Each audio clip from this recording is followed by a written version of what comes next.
I'm his manager. He bought me a new car. I'm working on that. A Tesla, as a matter of fact. Oh.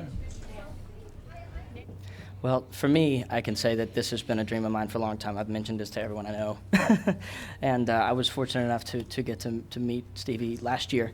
And we talked about collaborating, and I will say the run-through, I was so nervous. And we ran it through for the first time, without really a whole lot of lighting. And I was standing at the front of the stage, and we're trying to figure out, we're starting Sir Duke, and the riser rolls up, and I just looked at every one of the guys in the band, and we're just all in awe that this is happening. I mean, it's something I've been dreaming of for forever, and it finally happened. It's amazing, Stevie.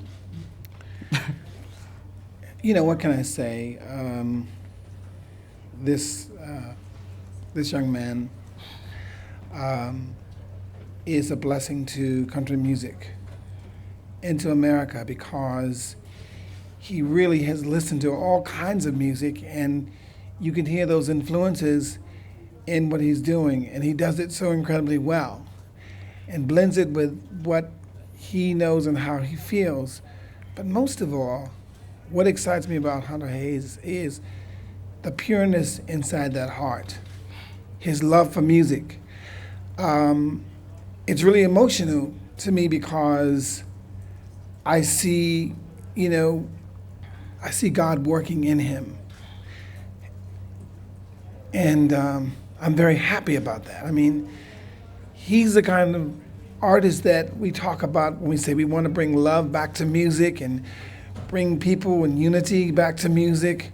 Well, this man has that in him. So I just say today is the beginning of the best part of the rest of his life.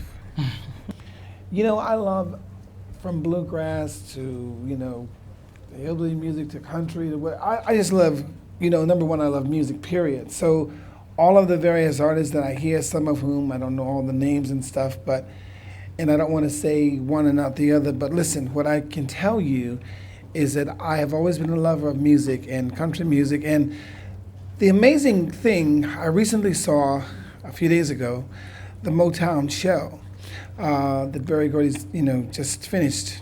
And what was amazing to me in comparing tonight to that was that there at that show, I remember all the music that Smokey did, and Hollanders or Holland did, and Norman Whitfield did, and all the various writers that had love in it. It was about lifting people up, lifting love up.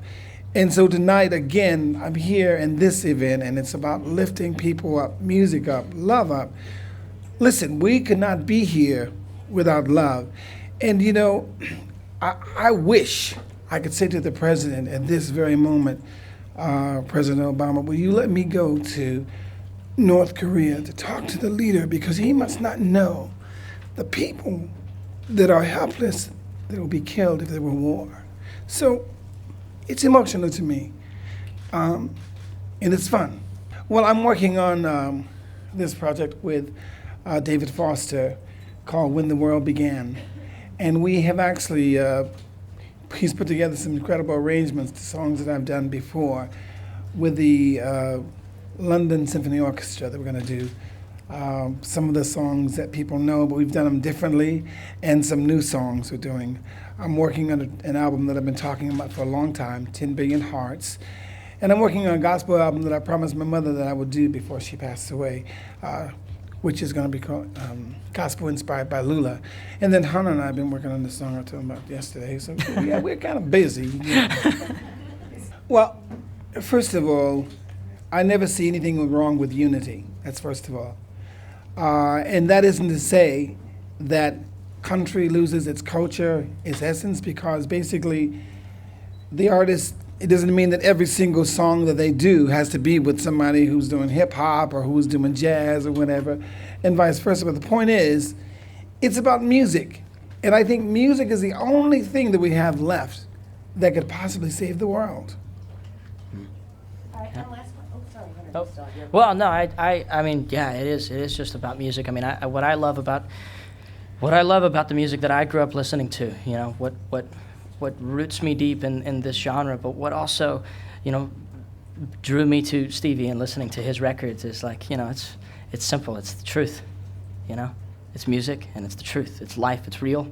It's what we wake up facing. It's what we go to bed dreaming about. You know, it is truth, and it is music, and it is that. It is the one thing that kind of it is, as the man himself said, it's a world within itself with a language that we all understand, and I think that couldn't be more true, and that's why I love that we did this song tonight. Well, I always love. I don't know. I just always love experimenting and collaborating, and obviously, I did the whole original first record by myself, so there's not a whole lot of collaboration there, and I miss that, you know. And I love the way I did it, and I do it not because I think I'm good enough to do it by any means, but I did it because I'm comfortable working that way. And so on the encore edition, the deluxe package of the original record, you know, I went in with musicians that I really wanted to work with, and that I'd seen on other records, and I've got a couple of guests like, you know, Jason Mraz came in, and Ashley Monroe came in and sang some tracks, and I'm just finally getting to do some collaborations, and I've been dreaming about doing something with Stevie at some point, and so, you know, obviously, like I said, I mentioned it to pretty much everyone I knew, and everyone on similar teams, and I actually got to meet him. We got to meet about a year ago, and I played him something of mine that I thought was really, really influenced by what he does, and he brought up a collaboration, and I said, "You let me know when and where," and I'm there, and here we are. So yeah, it's an honor. I want to just say one thing to everyone. You know, the similarity too is that, you know, when I was working with music on different songs that I did as a little boy, it didn't really work out exactly how I wanted to. So I was happy when I was able to find the synthesizers and all this stuff. Not because I didn't believe in musicians, but I'm sure that he feels the same way. You know exactly what you want the drums to do, what you want the guitar to do, what you want the bass to do. And if you can play it yourself, hey. But that isn't. Am I wrong or right? No, I feel you. I feel it. And so the thing is, that isn't, as he was saying, it doesn't take away from the ability to collaborate. I mean, you know, bringing people together to play is a great thing. Yeah. But before people get it, you got to let them get it. You got to let them know. When I was working on Superstition, some of the musicians said, "Man, that's some garbage. You know, you need to come back. Come on home, baby. Do it right." And I said, "I will," and we did. And so, you know. Here we go. There you go. La la la la.